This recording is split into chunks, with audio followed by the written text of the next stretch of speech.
groupe Pierre et Vacances Center Parcs comporte 4 marques Center Parcs, Pierre et Vacances, Adagio, Maeva. Il est présent dans 5 pays en Europe et il est le leader européen du tourisme de proximité, employant plus de 12 000 collaborateurs. Le groupe disposait de nombreux atouts, mais aussi de fragilités. Un business model pas assez clair, une performance trop faible.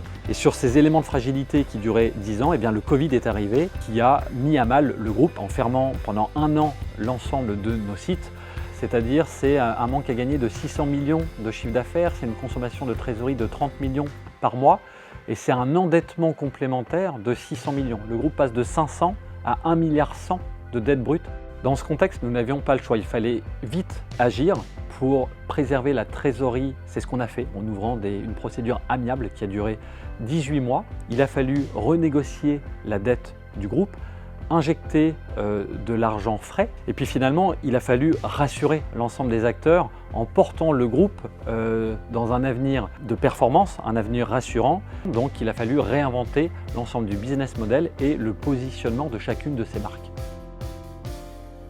Il y a essentiellement 2 raisons au succès de notre transformation, de notre réinvention. La première, c'est l'engagement sans faille de nos 12 000 collaborateurs et le deuxième facteur clé de succès, c'est que nous avons eu une pleine cohérence entre ce qu'on partageait en interne avec les collaborateurs et ce qu'on partageait en externe. Et à tout moment, on était alignés pour faire bloc dans la projection du groupe vers sa réinvention.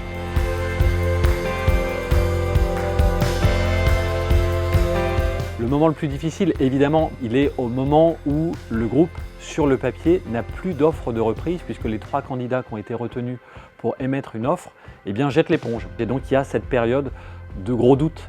Les résultats 3 ans après ce retournement, eh bien, on se compare à l'année 2019, qui est l'année avant crise.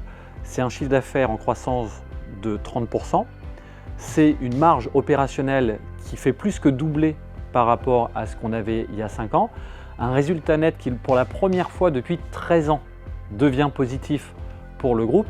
Et c'est 18 mois après la signature de notre restructuration, la sortie complète de toutes les contraintes liées à cette restructuration en remboursant toute notre dette et en levant tout ce qui pouvait nous empêcher d'investir comme on le souhaitait et d'avoir ce qu'on appelle covenants, ratio de liquidité.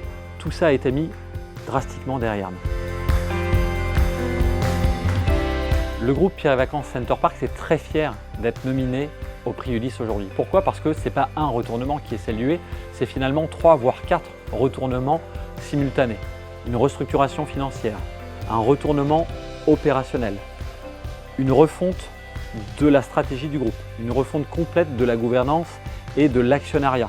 Tout ça a été fait en même temps, un temps record, 2 ans, pour aujourd'hui réinventer celui qui est français, mais qui est le leader européen du tourisme de proximité. Et tout ça, évidemment, nous ouvre à plus de voyageurs contents, qui ont le sourire et qui sont ravis de revenir chaque jour dans nos résidences et dans nos parcs.